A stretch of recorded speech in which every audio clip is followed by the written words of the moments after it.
성도 여러분 평안하십니까? 두 친구 운동 말씀과 친구 되기 오늘 그 80번째 날을 맞고 있습니다. 오늘 우리가 함께 나눌 말씀은 열왕기상 9장부터 11장까지의 말씀이 되겠습니다.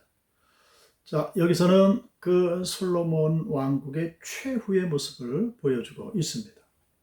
자, 9장에서 솔로몬이 20년 동안 여호와의 성전과 자기 왕궁 건축하기를 마치자 여호와께서 꿈에 다시금 나타나셔서 항상 보호해 주시겠다는 약속의 말씀을 주십니다.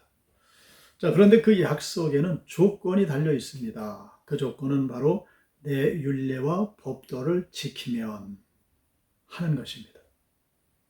그러니까 하나님의 말씀, 하나님의 명령을 잘 따르면 하나님께서 항상 동행하시고 보호하시고 지켜주시겠다는 그런 약속의 말씀이 되는 것이죠. 자, 그러니까 이스라엘의 운명은 성전에 달려있는 것이 아니라 하나님의 말씀을 대하는 태도에 달려 있다는 것을 보여주시는 그런 말씀이 되는 것입니다. 자, 그런데 안타깝게도 솔로몬은 하나님의 말씀 또 하나님의 명령을 경홀히 여기기 시작을 합니다. 하나님을 의지하며 겸손하게 기도했던 그 초심을 잃어버리고 교만해서 불순종의 길을 걸어가고 있습니다. 두로왕 히람가는 불공정한 교역을 해서 부당한 부를 축적하게 되고요. 여호와의 성전과 왕궁 외에 국고성과 병거성을 건축하기 위해서 백성들에게 가혹한 노역을 시키게 됩니다. 그뿐만 아니라 군사동맹을 위해서 정략 결혼을 하고 바로의 딸을 위해서는 별궁인 밀로까지 건축하기에 이릅니다. 어둠의 그림자가 점점 그 모습을 갖추고 드러나고 있는 그러한 실정을 우리가 보게 되는 것입니다. 자, 10장에서는 스바 여왕이 솔로몬의 지혜에 관한 소식을 듣고 그것을 확인하고자 방문을 하는데, 자, 이 솔로몬은 스바 여왕에게 자신의 지혜를 증명하고 많은 향품과 보석을 건네받게 됩니다. 자, 이 모든 일이 가능했던 이유는 하나님께서 지혜를 주셨기 때문이죠. 모든 것은 하나님의 은혜인 것입니다. 그런데 솔로몬은 이 하나님의 은혜를 지극히 개인적인 목적으로만 사용을 하고 있습니다. 방패와 왕의 보좌 그리고 왕궁에서 사용하는 그릇에 이르기까지 금으로 뒤덮고 사치스러운 행각을 벌입니다. 처음에 지혜를 구할 때 가졌던 마음은 사라지고 솔로몬의 마음에는 허영과 욕망만이 자리 잡고 있는 모습입니다. 이어서 11장에서는 이 솔로몬이 수많은 이방 여인과 혼인을 하고 그들이 가지고 들어온 그 모든 우상을 숭배하는 그런 모습을 보여주고 있습니다. 하나님께서는 일찍이 2번씩이나 솔로몬에게 나타나셔서 다른 신들, 즉 우상들을 따르지 말라고 명령하셨음에도 불구하고 이 솔로몬은 여호와의 명령을 거부하고 있는 것이죠. 그러다 결국 하나님의 심판 선언을 듣게 되는데 그것이 11장 11절에 나타나 있습니다. 여호와께서 솔로몬에게 말씀하시되 네게 이러한 일이 있었고 또 네가 내 언약과 내가 네게 명령한 법도를 지키지 아니하였으니 내가 반드시 이 나라를 네게서 빼앗아 네 신하에게 주리라. 참으로 안타까운 말씀이 아닐 수가 없습니다. 솔로몬이 왕위에 오를 때 하나님께서는 그 하나님을 의지하는 솔로몬을 위해서 대적자들, 예를 들면 아도니아, 요압, 시므이 등등 이런 모든 대적자들을 제거할 수 있도록 해주셨고요.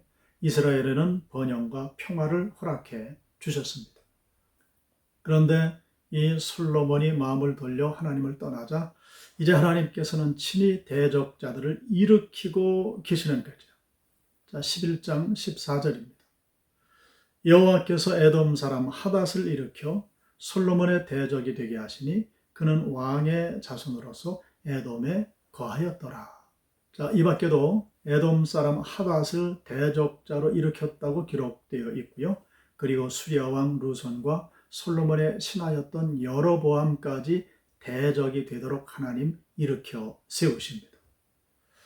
자, 지금까지 역사를 보면 이스라엘의 번영과 안전은 솔로몬의 능력이 아니라 여호와 하나님께서 베풀어 주신 은혜 덕분이었습니다. 그런데 솔로몬이 교만해서 하나님을 떠나자 하나님께서 베푸신 그 모든 은혜까지도 같이 사라지게 된 것입니다. 정말로 중요한 말씀입니다. 자, 이것은 솔로몬 시대만 이러한 일이 일어나는 것이 아니라 지금 우리에게도 동일하게 적용되어지는 그러한 일들이라는 것을 우리가 기억을 해야 합니다. 그러니까 우리가 성도로서 살아갈 때 성도로서의 삶의 안전이라는 것은 어떤 재력이나 인력이나 또 어떤 명예로 지켜지는 것이 아니라 얼마나 하나님을 의지하고 하나님의 말씀에 순종하는가에 달려 있다라는 것을 보여주는 귀한 영적인 교훈의 말씀이 되는 것입니다.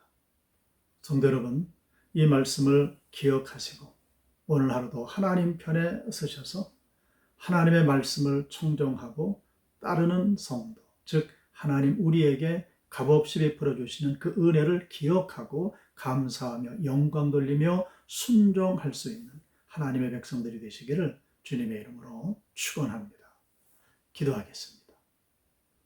아버지 하나님, 이 솔로몬 다윗과는 달리 처음에는 하나님의 말씀에 잘 순종하는 것 같았지만은 여러 가지 일들로 인해서 마음을 빼앗길 때 하나님께로부터 등을 돌리고 우상을 섬기고 탐욕과 욕망에 빠져서 결국은 하나님의 진노를 받는 모습을 보게 됩니다. 아버지 하나님, 바로 그 원하옵기는 우리의 마음을 지켜주시길 원합니다. 늘 우리가 성령 충만함을 간곡히 하여 주시어서 우리 심령 가운데 계시는 성령 하나님, 우리의 모든 더러운 생각들을 다 물리치게 하시고 오직 하나님을 바라보며 하나님을 공경하며 주신 말씀에 순종함으로 주님 처음 가졌던 그 믿음이 끝까지 계속 이어져서 하나님 기뻐 받으시고 책임져 주시는 우리의 모든 삶이 되게 하여 주시옵소서. 예수 그리스도의 이름으로 기도드리옵나이다. 아멘.